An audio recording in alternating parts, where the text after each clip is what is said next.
You're welcome once again. You are welcome back to O3 School app. Remember, this video is brought to you by courtesy of O3 School. All right. I hope if this is your first time of coming in contact with O3 School, please just try to understand that we have physics topic episode by episode from the first unit to the next unit we are going to be taking is vapor, boiling, and evaporation. All right. We have taken some topics on expansions, work energy, and power. You can see them in the episode. All right. All right. Today we are going to talk about vapor, boiling, and evaporation. All right. Now we know that evaporation is when molecules of a liquid, right, vaporizes to the atmosphere as a result of higher temperature. All right.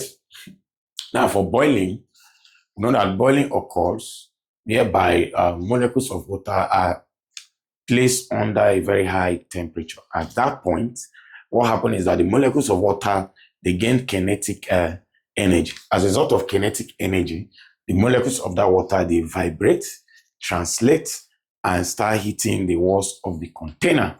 And not just the walls of the container, sometimes the lids of the container. All right? Now, boiling occurs at a particular temperature, while evaporations occurs at all temperatures. Now, another thing is that evaporation causes cooling. Evaporation causes cooling. For example, if we place the molecules of petrol on our palm, on our finger, what happens? The molecules evaporate and causes cooling. So cooling occurs at that particular surrounding. If you take another molecules, maybe ethyl or methylated spirit, for example, place it on our palm, what happens? The molecules evaporate. Now, as a result of that, the evaporation causes cooling. Now, what happens is that the molecules of that liquid has a kind of change of phase to vapor. There's a change of phase to vapor. So what causes the heat that causes that change of phase is called the heat of vaporizations. All right. So boiling, now we have boiling point. Now for boiling point is the point or is the temperature at which the saturated vapor pressure is equals to the atmospheric pressure. All right. That is when we have the boiling point. So evaporation causes cooling and evaporation occurs at all temperature. Now, when we talk about vapor, for vapor, we talk about maybe molecules of gas, molecules of liquid that are being transformed to gas. If the molecules are now in gaseous form. So vapor is a substance in its gaseous phase at a particular temperature. So that is vapor. All right. So vapors could be steam. Vapor could be steam. Vapors could be steam or mist. All right. Vapor could be, that is, they are diffuse mixtures. Vapors are diffuse mixtures. All right. They are diffuse mixtures in air. It could be in form of steam, mist, or maybe even fog. Fog, all right? Or even water molecules.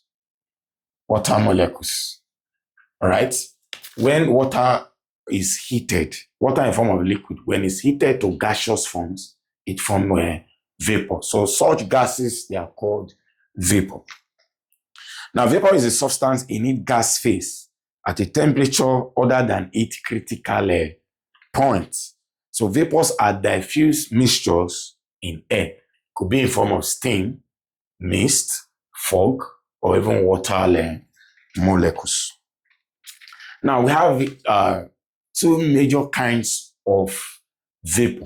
All right, vapor can be saturated I have saturated, and we can have the unsaturated vapors. We can have the saturated and the unsaturated vapor. All right? Whether saturated or unsaturated, they describe whether the air contains as much water. All right? Whether air contains as much water. That is what the saturated and the unsaturated vapor describe. It describes whether in the air or the air contains more water molecules. All right? At a particular at a particular temperature. So the saturated and unsaturated vapor describe whether the air contains much water at a particular temperature. All right. So when we talk about water vapors, talk about water vapors. All right. Water vapor is coming from the molecules of water as a result of heating. As a result of heating, the molecules of that water, they vibrate and translate. Now, by the time they vibrate and translate, what happens? We have the water vapors, all right? Water vapors, the gaseous form of water, all right? The water vapor is the gaseous, all right? The gaseous nature of water, all right? The petrol vapors, the petrol vapor is also the gaseous natures of petrol. All right? The gaseous, because when the molecules of water is placed on our finger, it's vaporized. So when it vaporizes, we now form what we call the gaseous state. So the gaseous nature of petrol becomes the petrol vapor. Okay. All right. So we have now we say what is heat of vaporization relating to vapors. We've discussed about that before. For heat of vaporizations. Now what happens is that liquid or gas, they undergo change of state. They undergo change of state. Now what happens is that when liquid changes to gaseous form, what happens is that there is a latent heat of vaporization that is in place. So the amount of heat needed to change liquid to gaseous form is what we call the latent heat of vaporizations. All right? Now we know that water molecules or water vapors, they are found in the universe. All right? Now the water vapor is present in the atmosphere. It's present in the atmosphere due to pressure and temperature changes. All right. Now, the water vapor can exist in form of cloud, in form of rain. What happens is that when there is condensation is that the water vapors changes, all right, change phase to liquid phase as a result of rain. As a result of what? As a result of rain. So the water vapor can also exist in form of snow. In form of snow, it can also exist in form of dew, form of dew. All right. Now, when we talk about saturated vapors, talk about the saturated vapors. All right. Now, the saturated vapors, they have what we call the dynamic equilibrium, whereby when the rate of evaporation is equals to the rate of what?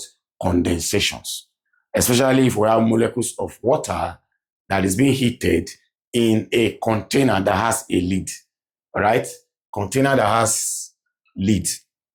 What happens is that the molecules of waters and the molecules of water vapors, all right, when the rate of evaporation of water molecules is equals to the rate of condensations, that when we talk about the condensations now, that means the molecules of water vapor is converting or is changing phase back to liquid phase. We call that the saturated vapor.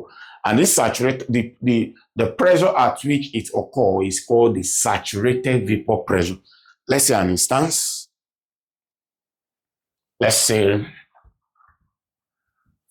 we have something in this form. So we have something here, something in this form. So let's say this is a closed lid. This is a lid. So we have water molecules. We have water molecules. All right. So we have these molecules. We have these molecules. We have these molecules. All right. These are water molecules. Water molecules. Water molecules. All right. So let's say this is pointing.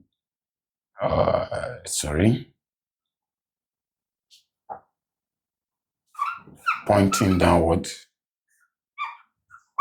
Pointing downward. Now, what happened is that we have the water molecules.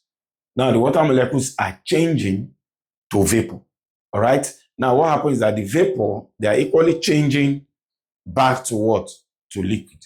At that point, we say when the rate of evaporation of that water molecule is same as the rate of condensation of the gaseous molecules, we said what has taken place is what? Saturated vapor. And mind you, this saturated vapor does not obey Ohm's law. Does not obey Charles' law and Boyle's law. So that means when it's equal, it means the molecule is in what we call a dynamic equilibrium. It's in a dynamic what? Dynamic equilibrium. For saturated vapor, it's a vapor that is in dynamic equilibrium. As I've said before, they are in dynamic equilibrium when the liquid at a given temperature in a closed space. Now, that closed space is what I'm talking about. There's a lid, all right? None of the molecules is escaping to the what? To the surrounding. That is called the closed lid of that container, all right? So saturated vapor is a vapor that is in a dynamic equilibrium when the liquid at a given temperature is in a closed space. This means that the rate of evaporation equals to the rate of condensation. Now, what happens is that we have these molecules evaporating, all right? When it's evaporating, then we have these molecules condensing, all right? So when, let's say this is I and this is E. When I equals to E, what is I? The rate at which condensation is taking place. And what is E? The rate at which evaporation is taking place. So when the rate of evaporation is equals to the rate of condensation, we say at that point, we have a saturated vapor, all right? Now, one thing we must know is that for we to have a saturated vapor, the container must have a closed lid. It must be in a closed system, all right? It must be in a closed system. And after that, the rate of condensation must be equal to the rate of what? Evaporation. For we to have a saturated vapor pressure, the rate of condensation of that molecules must be equal to the rate of evaporation of that molecules, all right? And that produces what we call the saturated vapor. Now, what happens is that close to the lid, because the molecules, they don't have the tendency to escape, they will exert a pressure. So the pressure at which those molecules exert is called the saturated vapor pressure. All right? It's called the saturated vapor pressure. The saturated pressure is the pressure at which the rate of condensation is equal to the rate of what? Evaporation. We call it the saturated vapor pressure. All right? So, for example, if we have water in if we have maybe Coke in a bottle or water in a bottle, after some time, the space above the water will contain saturated water vapor. All right? Because the bottle has a lid, it's covered. So at the surface of the lid, the liquid will exert what we call a pressure. And that pressure is called the saturated vapor pressure. All right, the next thing is, let's see when we have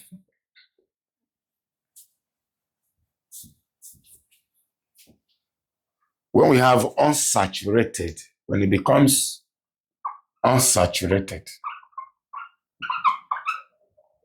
All right, unsaturated vapors.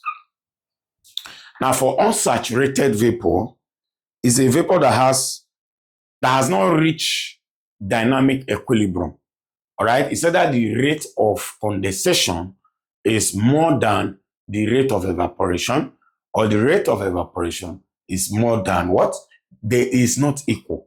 So because it's not equal, what happened? Because it's not equal, what happened? It does not dynamic equilibrium is not reached. Is not reached. All right. So dynamic equilibrium is not attained when we have liquid that are what? Unsaturated. All right. When we have molecules that are unsaturated, the dynamic equilibrium is not reached. All right. So it means that maybe evaporation is greater than condensation at that point.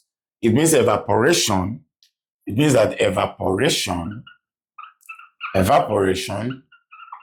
greater than condensation. All right, condensation. Remember that evaporation causes cooling, while condensation is when we have gaseous molecules. All right, when we have water vapors, they are converting, or they are changing phase back to what? Back to liquid. At that point, we have condensations. So when evaporation is greater than condensation, such molecules, they exert what we call the unsaturated vapor. So unsaturated vapor, it occurs when the vapor can still accept more molecules, right? And remember that evaporation is also greater than condensation. It's greater than condensation. So water molecules into an open air produce unsaturated vapor because the air can still hold more vapor. At that point, we have what we call the unsaturated vapor. All right. So now, what is now the difference? What's the difference between saturated and unsaturated? So, unsaturated and saturated vapors. All right. Now, for unsaturated vapors, I've earlier said, evaporation is greater than condensation. Now, but for saturated, evaporation, all right, is equals to condensation. It's equal. So that implies that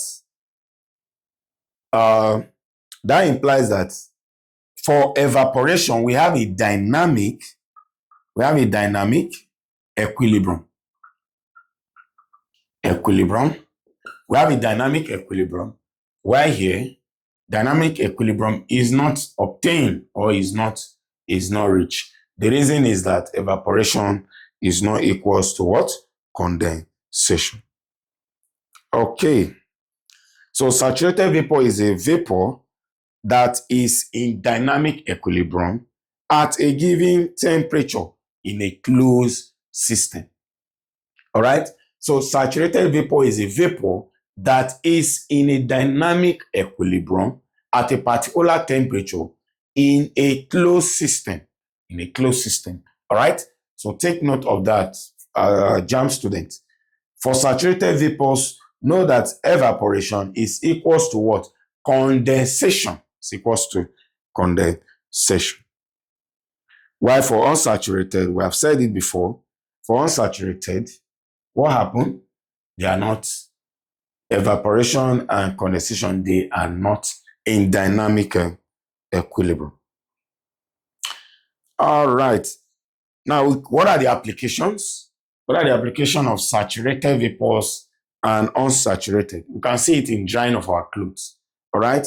Clothes dry faster when the air is unsaturated. All right. clothes get dry faster when the air is unsaturated. That means evaporation at that point is greater than condensation. That is why our clothes get dry faster. All right. We can also see that in most of the boilers, like the steam boilers. All right, the steam turbines. They are also used in producing electrical energy. So remember that for unsaturated vapor, when the evaporation is greater than condensation, all right, air at that point enables our clothes to get dry faster. Okay, then it's also used in weather forecasting or rain formations and weather forecasting. All right. So when we talk about vapors, vapors are molecules in gaseous form. All right. They can diffuse. They can easily what? Diffuse. All right. And I told you that boiling occurs at a particular temperature. All right. Maybe for water, you have 100 degrees Celsius. All right. While evaporations occurs at all temperatures. And one thing we need to know is that evaporation causes cooling. When the air in our body system, all right, comes out in form of sweat, what happens? And that will cause what? It will cause evaporation. What happens? The sweat evaporate, and that causes cooling.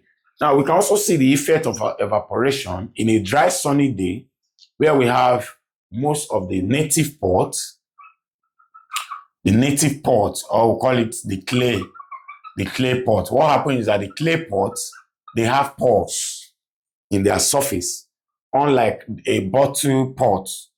If we have a bottle pot or a plastic, either plastic or rubber, or a rubber bucket, for example, that is enclosed, what happens is that evaporation here cannot cause cooling because the bottle or the plastic bowl or whatever, when enclosed, there is no pores.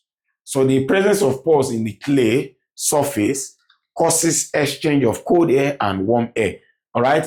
As a result of evaporations causes cooling. So there is an exchange of air between the surface of that clay pot as a result of the pores.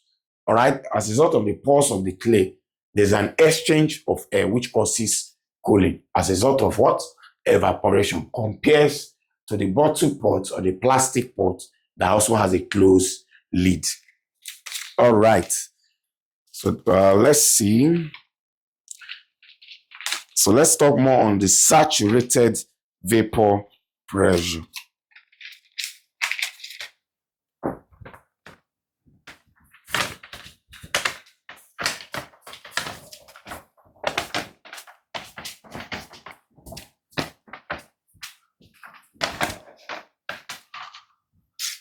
Okay, so we have what we call the saturated vapor pressure, right? Saturated vapor pressure was saturated vapor pressure. All right, that is SVP. Now, what happened is that if we are to talk about the boiling point of water. Now, the boiling point of water, we know is at 100 degrees Celsius. Now, what comes to our mind is that there's a saturated vapor pressure relation with temperature. All right. What happens is that when it's at an external pressure, all right, above 1 atmosphere. For 1 atmosphere, we have 76 centimeter mercury or 760 millimeter mercury. Now, at this point, what happens is that the saturated vapor pressure, when it's equals to 1 atmosphere, so at that point, we have the boiling point. All right. So when the saturated vapor pressure is equals to the atmospheric pressure, we have the boiling point. And most times is that we have a saturated vapor pressure. Now, for saturated vapor pressure, remember that we have what we call a dynamic equilibrium. Now, for dynamic equilibrium, we are made to understand that the rate of evaporation is equal to the rate of condensations in a closed system, a container that has a lid. All right, a closed lid is called what we call a closed system. That at that point, the rate of condensation is equal to the rate of evaporation.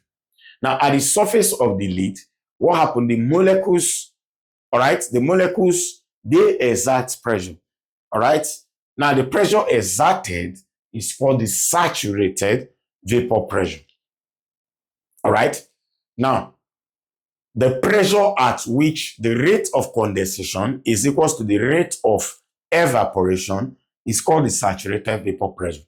Now, when the saturated vapor pressure is equivalent to an external pressure of 1 atmosphere, we have our boiling point to be what? To be 100 degrees Celsius. All right, so that is the concept of saturated vapor pressure relating to what? Relating to temperature. All right, so at 100 degrees Celsius, the boiling point of water, all right, at 100 degrees Celsius, we have the boiling point of water. So the saturated vapor pressure will be seen to be equal to the external atmospheric pressure. All right, this is an external atmospheric pressure. Pressure within the surrounding, pressure within the environment. So at 1 atmosphere, all right, at 1 atmosphere, if we have 100 degrees Celsius, definitely we'll obtain the boiling point of water. All right. Now, one thing we need to know again is that saturated vapor does not obey Boyle's laws or Charles' law.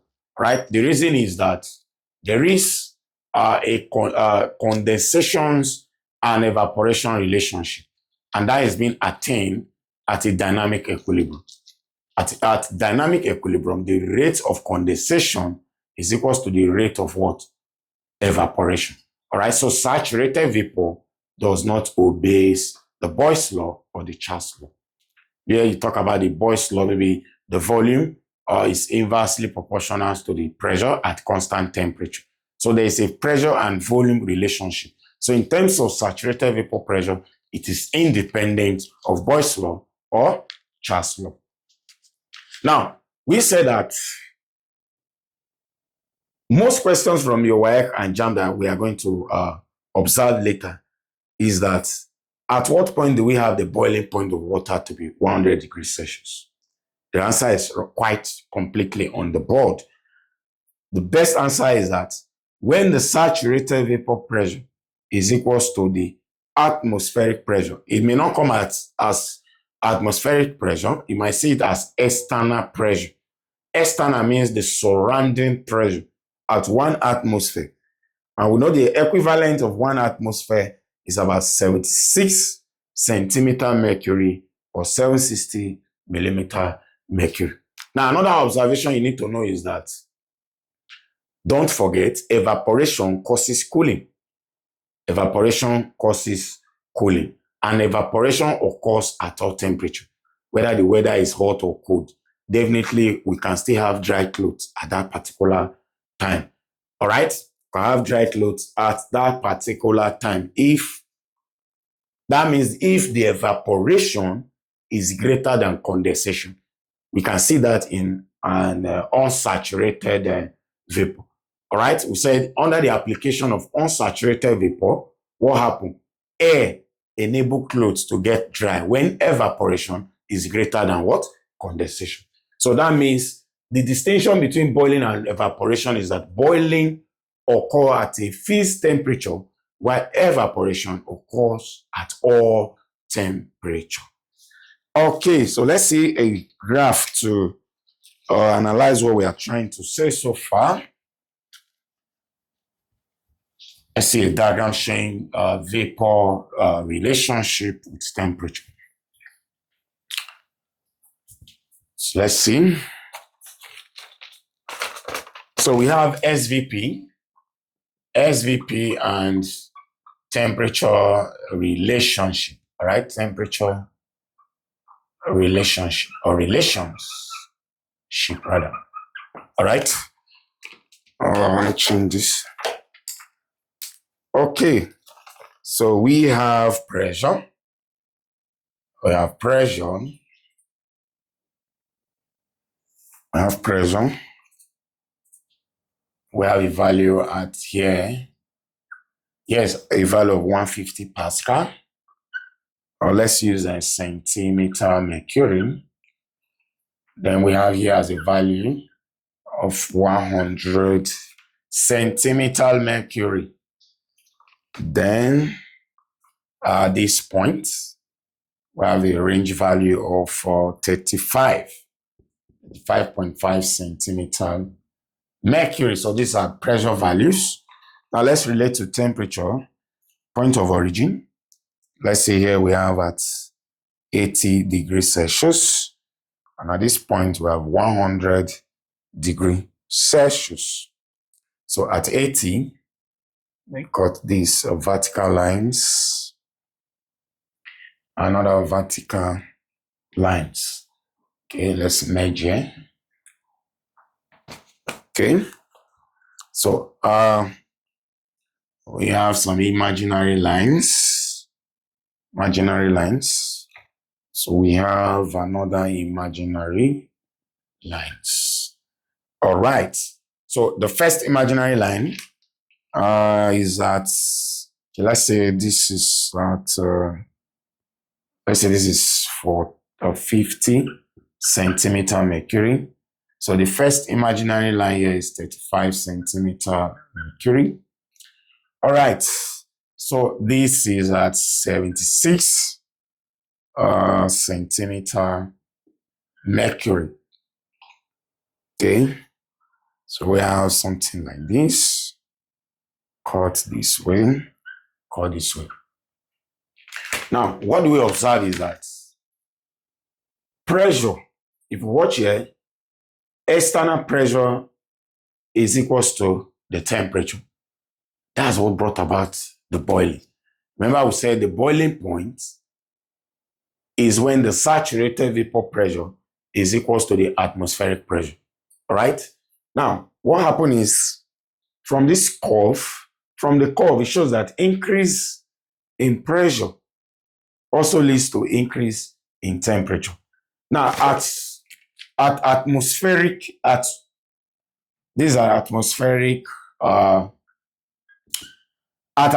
pressure of 76 centimeter mercury, what happened? We have a value at 100 degrees Celsius. That's what it's telling us. At 35 centimeter is about 80 degrees Celsius. At 80 degrees Celsius, that's not the boiling point of water. All right? The boiling point of water is at 100 degrees Celsius. So this curve rather, is trying to tell us that at 76 centimeter mercury, that is when we have the boiling point. Now, most JAMB questions or WAEC questions you see from the multiple choices that we have boiling at 100 degrees Celsius when the pressure is dash. A, when there is increase in the external pressure above 1 atmosphere, or when there is a decrease in the external pressure, all right, below 1 atmosphere. So the right answer is above, because from 76 centimeter above, we have 100 degree Celsius. So put that into consideration. All right. So boiling occurs when the saturated vapor pressure is equal to the atmospheric pressure. All right. So saturated vapor pressure at any temperature is independent of the volume of that vapor. So the volume here is not put into consideration. It's not put into consideration. So the boiling point of a liquid is that temperature at which the saturated vapor pressure is equals to the what? The atmospheric pressure. Okay. So that's that on the SVP and temperature relationship. Another concept we are going to see is relative humidity. Right?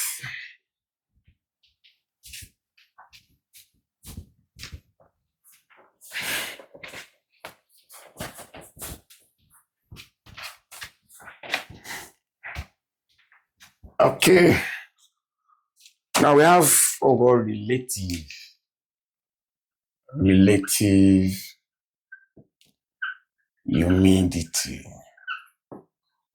Right? Relative humidity. We have also talked about vapors. Vapors said to be saturated and unsaturated. We've talked about boiling. We've talked about evaporation, how it causes cooling. All right. So let's also talk about relative humidity. So before that, let's say humidity. Now, humidity, you're talking about the amount of moisture we have in our surrounding, the amount of air we have in our surrounding. So water vapor content, water vapor content of the atmosphere is called humidity. All right? H2O, let me abbreviate, H2O, water content in the air. All right? Water content in the air is called humidity. It's called humidity. All right. So it occurs as a result of evaporation. What happens is that after rainfall, what happens? We have what we call evaporation. All right. And from evaporation, the molecules form clouds. And from that cloud, we have what we call the condensations, whereby the water vapor forms back to rain. All right. At high temperature, we can also have molecules of water from oceans, from sea. What happens? They evaporate to the atmosphere. All right. So water content in air is called the humidity. It's called the humidity. All right. Now, high percentage of water in the air means the surrounding is so humid. All right. When we say the surrounding is humid, that means we have a very high percentage of water molecules. When we have high percentage of water molecules, we say the surrounding is more humid. So water content in air is called humidity. So the instrument used to measure humidity is called the hygrometers. All right. Remember that of relative density is hydrometer, but this one is hygrometers. Now, when we talk about relative relative humidity. All right. Now, relative humidity is mass of water vapor in a given volume. Of air. A given volume of air over mass of water vapor needed to saturate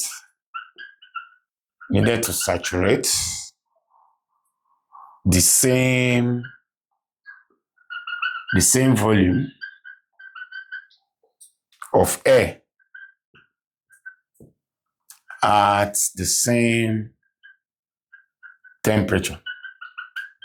So when you see the word relative, just like when we did relative density, it's showing relationship between two properties. All right? It's showing relationship between two properties. So relative humidity is mass of water vapor in a given volume of air and mass of water vapor needed to saturate the same volume of air at the same temperature. All right. So it can also be saturated vapor at dew point. It can also be what? Saturated vapor at dew point times 100% over saturated vapor at air temperature. That's another relationship. Let's see. All right. So it could also be what? Relative humidity, SVP. When you see SVP, it means saturated vapor pressure. All right. At dew point over saturated vapor pressure at air temperature times 100%.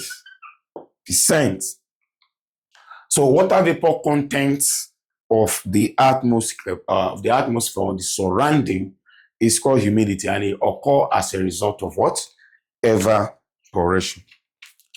So let's see this problem. It said, on a certain day, the average air temperature was 30 degrees Celsius, and the dew point was 8 degrees Celsius. Now, if the SVP of water vapor, all right, mass of water vapor, SVP of water vapor is also talking about the dew point. The water vapor there is also talking about the dew point. Now, if the SVP of water vapor was 15.6 at 30 degree and 9.5 at 8 degree, find the percentage relative humidity. All right? So that would be 9.5 over 15.6 times 100%. That's about 60.9%. All right? That means the relative humidity is so high. It means the environment is so humid. If you have about a value of about 60.9, that means it's very high. So on a certain day, the average air temperature was 30 degrees Celsius and the dew point was 8 degrees Celsius. Now, if the SVP of water vapor was 15.6 millimeter mercury at 30 degrees Celsius and 9.5 millimeter mercury at 8 degrees Celsius. So it's about 60.9 degree. Okay. Let's see. Let's move ahead. So that's about 60.9. So relative humidity, as I earlier said, could also be actual vapor pressure. Actual vapor pressure times saturated vapor pressure. Actual vapor pressure times saturated vapor pressure. All right. Now, what happens when relative humidity is 100%? All right. If relative humidity is 100%, that means SVP at dew point is same thing as SVP at air temperature. So at that point, air is saturated. And if air is saturated, what do we have? Rain may occur. Take note, when the relative humidity is 100%, rain may actually fall. The reason is that the relative density is very high. What happened? The vapors in the surrounding or in the vapor in the surrounding is so what? Is so saturated. All right. So if the air contains all the vapor it can hold, the relative density is 100%. That means the air is totally saturated. So when air is saturated, see this concept of relative humidity is quite useful in weather forecasting. It's quite useful in weather forecasting to know if there will be a particular rain in a particular area, depend on the nature of air in that area. If the air is totally saturated, that means it may rain for that particular day. Now, what happens when if it's half? When the relative density is 50%, what happens? Air contains half the water vapor it can hold at that temperature. All right, so relative density is measured using the hygrometer. I said that before. It's using the hygrometers. All right, take note of that. Either the wet and dry bulb hygrometer. So what are the applications of relative humidity? I said that before. If you are the type that watch CNN, Al Jazeera, sometimes you see what they talk about weather forecasting. All right. So application is that it is used for weather forecasting. All right. drying of materials, food materials also, but mostly in telecommunication is mostly used for weather forecasting. Okay, so let's see. We have questions from our app and we need to attend to. So let's see some questions.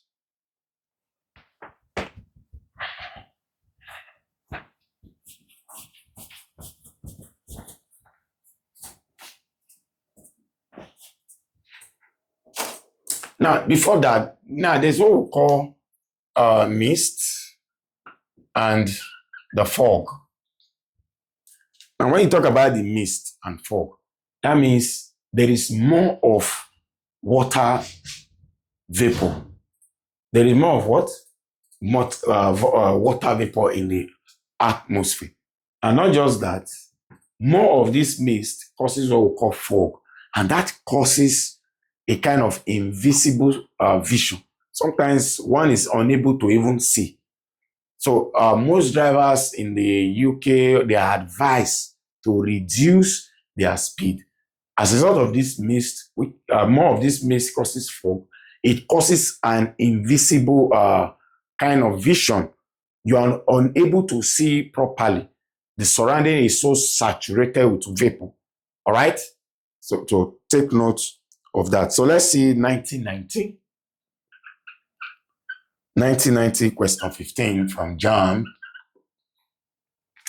The question says, which of the following conditions will make water boil at temperature of 100 degrees Celsius when the atmospheric pressure is 750 millimeter mercury? We discussed that just now. At 750, the condition is not melt. All right? For this condition to be melt, it must be at 760 millimeter mercury.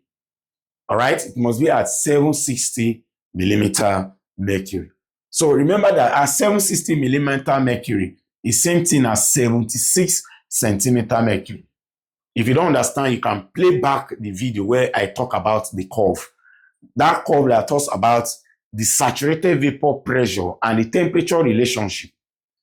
That will give you, it attests to this particular question. Now, at 76 centimeter mercury, it's same thing as 760. But what JAMB is giving you here is giving you at 750. That means you have not attained that pressure, that saturated vapor pressure. So let's see the option. It says, which of the following condition will make water boil at a temperature of 100 degrees Celsius when the atmospheric pressure is 750 millimeter mercury? At 750, you have not attained, it's not even close to the atmospheric pressure. The atmospheric pressure is at 760 or 76. So A, increase the external pressure. B, reduce the external pressure. C, heat more rapidly at the same pressure. D, reduce the external pressure by a quarter. So the correct answer is A, increase the external pressure. It's at 750. So you still need to move by 10 millimeter mercury. All right? So from 750, you move to 760.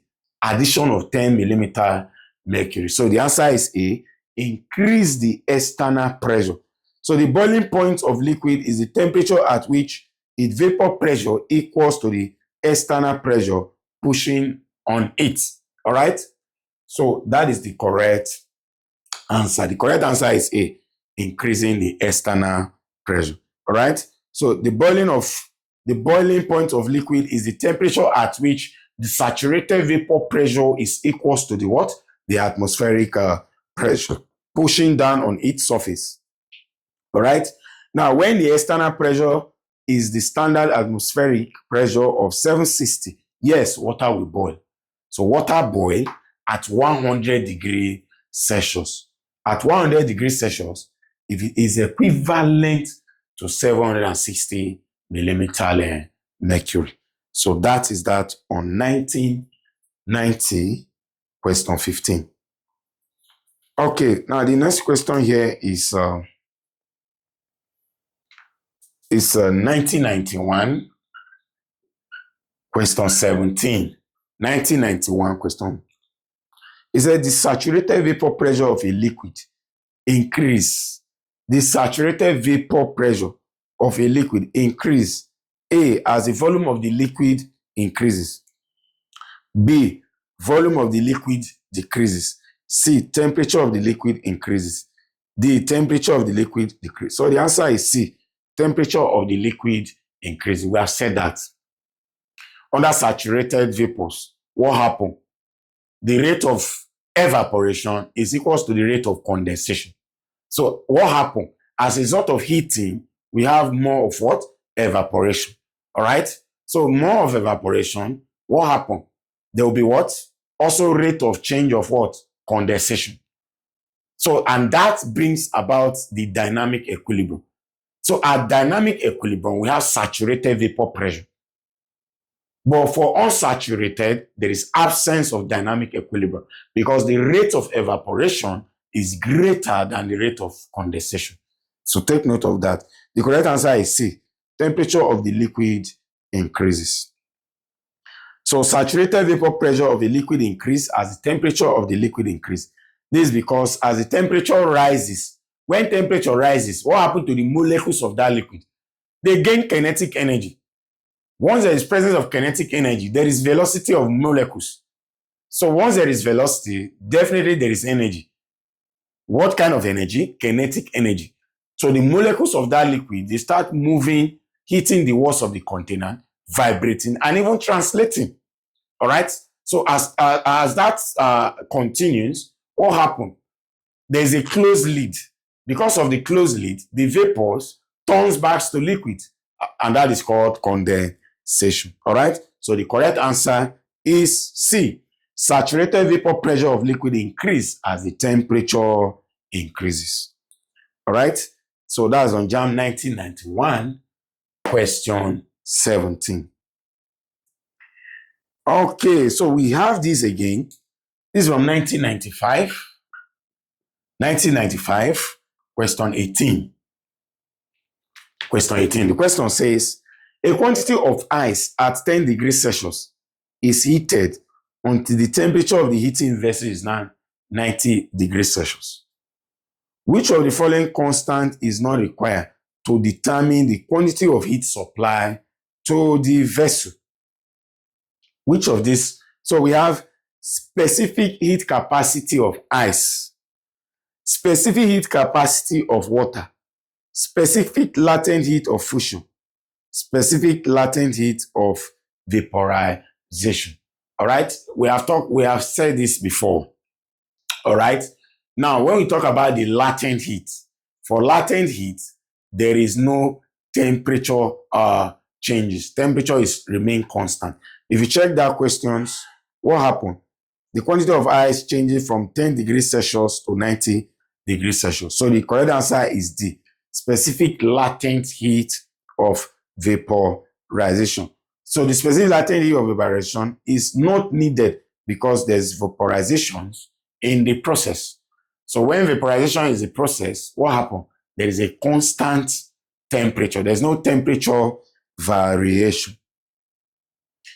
Okay, so specific heat of vaporization is not needed because there is no vaporization in the process. There's no vaporization in the process. It's a quantity of ice at 10 degrees Celsius is heated until the temperature of the heating vessel is now 90 degrees. Which of the following? Look at it now. From 10 degrees Celsius, you now have 90 degrees. So which of the following constant is not required to determine the quantity of heat supply to the vessel? Okay, we also have this problem. This is from 2023, calculation. 2023, question 39. Question 39 is a table. If you check that table, we have temperature and saturated vapor pressure relationship. It said, on a particular hot day, pay attention, on a particular hot day, The temperature is 40 degrees Celsius and the partial pressure of water vapor in the air is 38.8. What is the relative density? Sorry, relative humidity. All right, so we have our formula. Relative humidity is what? Partial pressure of water over saturated vapor pressure of water times 100%. All right. So now we said saturated vapor pressure of water at 40 degrees Celsius is 55.3. So the partial pressure is 38.8 over 53.3 times 100%. All right. So if you do that, it's about 70%. So option A, we have 42%. B, we have 80%. C, we have 70%. And D, we have 62%. So the correct answer is 70%. All right. We can say the saturated, partial pressure of water over saturated vapor pressure of water. Okay, we have another problem. It said, the process whereby liquid turns spontaneously into vapor is called dash. If I have a liquid and it's turning to vapor, all right, that means the liquid must have undergone some heat change. All right, so that is evaporation. Even without looking at the option, you should know that it's evaporation. From liquid to vapor is evaporation. But let's see. A, boiling. B, evaporation. C, sublimation. The answer is not sublimation. Sublimation is when solid changes to vapor without passing through the liquid state. Examples are camphors, iodines, ammonium. All right? So sublimation is not the answer. D, we have relegation. There's no process that is relegation. So it's out of the options. Correct answer is what? Evaporation. The process whereby liquid turns spontaneously into vapor is called evaporation. This type of vaporization of liquid occurs from the surface of the liquid into a gaseous phase. All right, that means there is a change of phase. There is a change of phase. Whenever there is a change of phase, what happens? Liquid either change to solid, solid either change to liquid, solid either change to gas, which is sublimation. All right, for change of phase, molecules changes from one state to what? Another. And they require what? The latent heat. It could be the latent heat of vaporization or the latent heat of fusion. The latent heat of fusion causes melting. All right, causes melting. While the latent heat of vaporization enable substance to move to change their phase from liquid to vapors. Okay, so we have another question from 2013. Question 21. Is a steam from boiling water causes more danger on the skin than boiling water? When we talk about steam, that water must have undergone what we call superheated region. Sometimes there are some boilers that they are, you may not be conversant with the word boiler. Let me just keep quiet, all right? Now, steam from boiling water causes more danger on the skin than the boiling water because A, steam brings heat more easily by convections. We talk about convections. One method of heat transfer is convection. Another method is radiations, and another method is what? Conductions. All right? So what happens is that when you boil water in a closed lid, the molecules of water vibrate. Now, as they vibrate, what happens? Some even try to escape. If there is an opening space, they try to escape. All right? So steam brings heat more easily by convection. Water has high specific heat. Steam has latent heat of fission. D, the steam is at higher temperature than water. So the correct answer is A. When water undergoes a phase change, a lot of more energy changes occur when steam touches the body. It releases this energy in the process of turning the liquid and causes damage to the cell. That's why the body cell has a serious burnt. So the correct answer there is A. Okay, so let's see more questions. Okay, we have a question again from 2022. Question 21. A vapor is said to be saturated. A vapor is said to be saturated when A, more molecules return to the liquid than leave it. B, a dynamic equilibrium exists between the molecules of the liquid and the vapor molecules at a given temperature. C, the vapor pressure is atmospheric. D, the temperature of the vapor vaporized. We've explained this already. All right? A vapor is said to be saturated when there is a dynamic equilibrium. If you follow the video properly, you see we'll talk more. I even deliberate more on dynamic equilibrium. All right? Dynamic equilibrium brings about saturated vapors. What brings about that dynamic equilibrium is that I said the rate of evaporation is equals to the rate of condensation. All right? When you have a molecules being heated in a closed system, a container that has a lid, all right, a lock is being, the molecule is locked by heating that molecules. What happens? The enclosure is what is locked. We call it a closed system. So at that point, the molecules they saturate only if the rate of evaporation is equals to the rate of condensation. So if they are equal, they are said to be in a dynamic equilibrium. Dynamic means there is a movement of that molecules. Some are evaporating, all right? Some are evaporating while some are condensing, all right? The process of condensing is called the condensation. So the correct answer there is B. Okay. Now we have another question, 2021 question 31.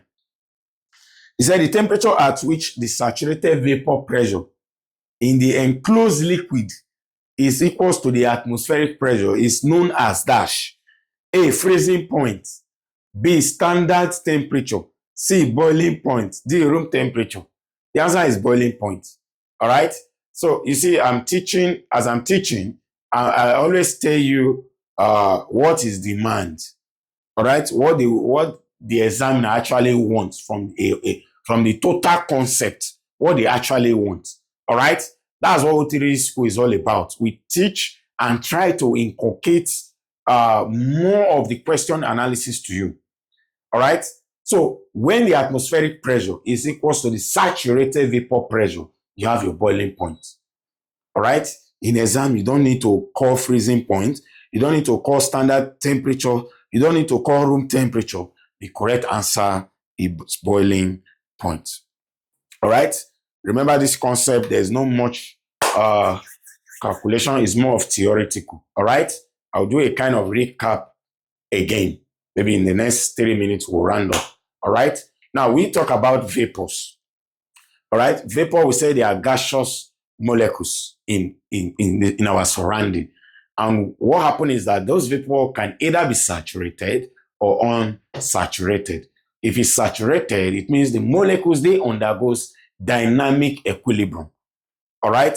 Now, if they are unsaturated, it means they do not undergo dynamic equilibrium. That was all we said.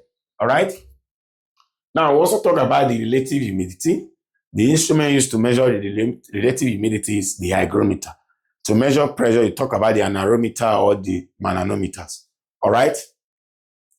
Now, we also talk about the relative density, relative humidity is the partial pressure of water over saturated vapor pressure of water. So, do well to watch the video vividly, carefully. Don't miss any of the minutes. All right. Try to comprehend.